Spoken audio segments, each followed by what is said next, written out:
welcome to my channel, or welcome back. My name's Katie if you're new here, and today I'm going to be doing update number 6 for my Pan Those Eyeshadows. So I've had a significantly better month, as you can tell because I'm actually wearing eyeshadow, and I have been in most of my last videos. So I was dealing with a little bit of a surprise eczema flare-up on one of my eyelids for the last month, so that month was basically a complete write-off, but this one has been a lot better. I don't have any new pans, but I am getting there, and I've used everything pretty consistently, and I do have 2 rollouts, which I'm excited for. So let's talk about my shadows, but before I do that, I'm going to just really quickly throw a photo on screen of what I was working with last month, which I sort of saw like 2 distinct color stories running through that. I saw the yellow and the gold, and the pinks and the purples, so I kind of went with that for this month, and I actually have some decent looks to show you guys. So as always, I'll start off by going through my eyeshadows, and then we'll roll some new shadows, and then I'll show you what looks I came up with for the month. So let's start off with my least used shadow, which this was kind of surprising, but I guess not really in a way. My least used shadow for this round was Total Immortal from the Melt Cheese and Parties palette. So I am wearing this one along with a couple of other shades from this palette today. So I used this 3 times over the last month for 8 uses since rolling it in. This had a slight dip on it when I rolled it in, and it's definitely looking a little bit more used now. So I mainly use this one as a transition shade. It's a little bit too light to be a solo like crease shade for me, but I really do enjoy using this as like the first layer, and then I just go over it and deepen it up with other things. So this is definitely looking, I think there's a little bit more of a dip. You can see a little bit more use. I do usually set a 30 use goal, so I don't expect that I'll hit pan on 30 uses, but as long as I'm using this, I'm always happy. I love this palette. This is one of my favorite palettes, so it's been fun to have it in and just have an excuse to wear it more. I know that this sort of eyeshadow look is definitely more of a fall sort of situation, but I've just really been enjoying like a good like grungy smoky eye, and I really shouldn't have put that down because my second use shade is also from the same palette, and it is Mean Streak, which is a sort of matte plum color, and I have used this 6 additional times since the last update for 32 uses total, which means that I get to roll this one out. So I've mainly been using this along the lower lash line or with a small brush as liner with varying degrees of success, or just a little bit to deepen out the outer third. So this really, I don't think you can see a ton of progress, but I have used it 30 times, so I am going to be rolling this one out. So this has been in for like I think 4 months, so I'm definitely glad to have it out and knowing that I've used it and to roll something else in. Fresh meat, always a good thing. I say that like I'm not a vegetarian, but anyway, for me, I get bored pretty easily, so it's always nice to have something fresh in. So yeah, glad I had that in, looking forward to rolling it out. So I feel like I say that every time I roll something out, but it's true. It remains true every single time that I say it. So next up, I have the shade that I rolled in last month, which is the shade Wild Child from the original Norvina palette. And I surprised myself with how often I use this. I find that this on me, it's not super flattering as an all-over lid shade, but I've been using it a lot as the center eyelid part of a halo eye. I'm doing that today, and I've done that pretty much every single time I've used this. So I haven't used as much of it as I would otherwise, but I'm still using it. And when I rolled this in last month, I'd used it 4 times. I've used it an additional 8 times. So this has definitely gone from a slight disruption in the pan to a very small dip. So it's the shade right here. Because I used this so infrequently prior to getting this in this project, I kind of forgot that while it looks like a cooler pink in the pan, it actually has more of like a peachy sort of gold shift to it when you put it on your lids. So that makes it work a little bit better on my skin tone anyway. So I have been enjoying it, definitely out of my comfort zone, but using it has been a fun challenge. That is definitely the shade that I am the least comfortable with out of the entire Norvina palette. Even though I found that it's a little bit too light and bright to work as an all-over lid shade, it works really well as like a center eyelid shade paired with something like rose gold or some of the shimmers in the Cheese and Parties palette, which I'm doing today. So I'm definitely looking forward to finding more ways to use it over the next month. I don't know if I'll have it panned by next month. I kind of doubt it, but as long as I keep on using it, I'll be happy with that.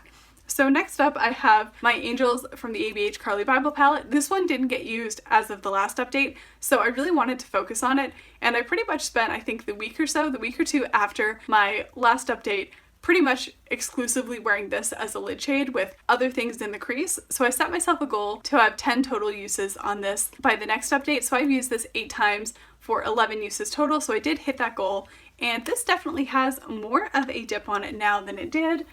So I feel like I'm getting there on this one. I've never panned an ABH shadow, so if you have, let me know how close you think I am to actually panning this. I don't know if I'll have pan on this by next month, but I've just really been leaning into like the grungy sort of eye looks, so I feel like I'm not mad if it ends up staying in for another round. It's all good. And then last but not least, I have Citrine from the Natasha Denona Sunrise palette. So I've used this one an additional 8 times for 21 uses total, and I did want to hit 20 uses on this overall, and I've done that. And this is definitely getting a more significant dip on it. I feel like you can sort of see a little bit more of a dip going on it now.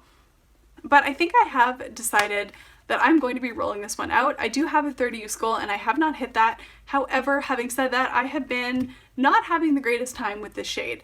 And this is not a formula issue, it's sort of how it looks on me as an issue. So I've tried sharing this out a couple times and it just kind of makes me look a little bit jaundiced or a little bit like tail end of a bruise kind of situation, which is not really what I'm going for. But then if I apply it and build it up a little bit more, it has a tendency, because it's such a pigmented bright shade, to kind of hijack a look, so things end up going a little bit more yellow than I want. It's kind of hard to hide underneath other shades.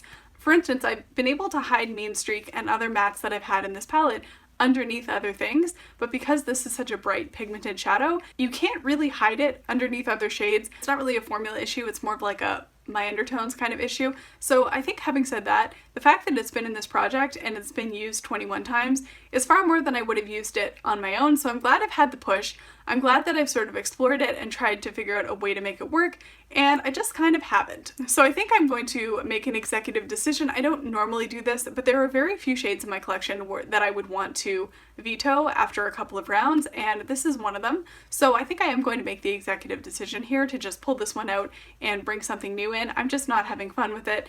And like I said, I've used it more than I would have otherwise, but I really do want this to be fun, and the shade is sort of not being fun for me anymore, so I am going to pull it out and roll something new in. But having said all that, I think it's time to roll in some new shades, which is always exciting.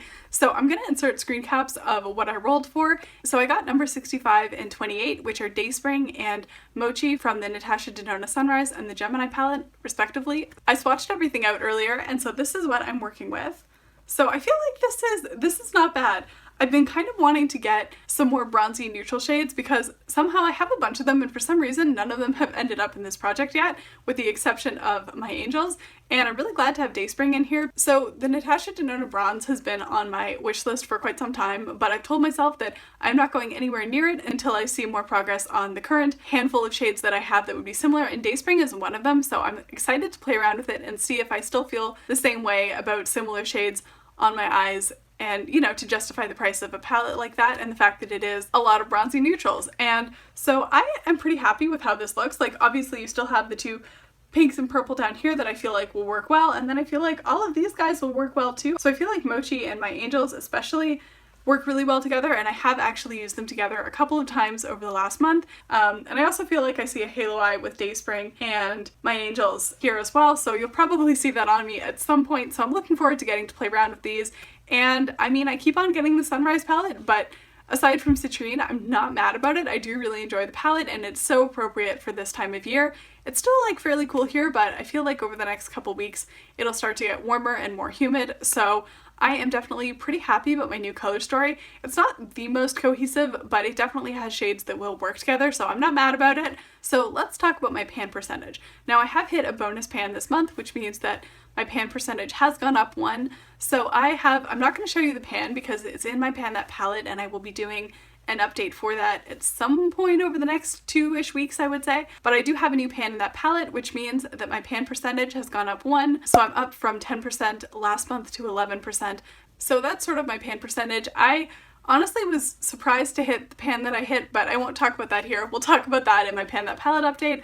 But let's talk a little bit about some of my eyeshadow looks for the last month, because I managed to photograph way more of them than I did normally, and I think I was just so excited to be able to put eyeshadow on my face without my eyelid swelling up. So I'm going to pull up my photos, so if you see me looking over this way, that's why. First look was really trying to focus on Citrine and My Angels, so I used Citrine as a transition shade, and then I put a little bit of Lorelei from the Melt Gemini palette over top, and then a little bit of Polka Dot a little bit further down and in the crease, just to sort of add a little bit more dimension there. And then I used My Angels as a lid shade, and then I think I popped a little bit of that olive shimmer from the Emerald Obsessions on the outer third, and then I would have had Citrine and polka dot along the lower lash line, and then I used the Melt Burnished Liner. So next up we have a variation on the theme. Every day I went a little bit more grungy and a little bit further into the greens. So this one, again, My Angels on the lid, that olive shimmer on the outer third. I used Green Emerald from the Alchemist palette as my inner corner highlight, and then I would have done Citrine, Mochi, and Leo as my transition crease, and then deeper in the crease shade, and then those guys along the lower lash line, and again, Burnish as my liner. Okay, so this is what I wore when I got vaccinated.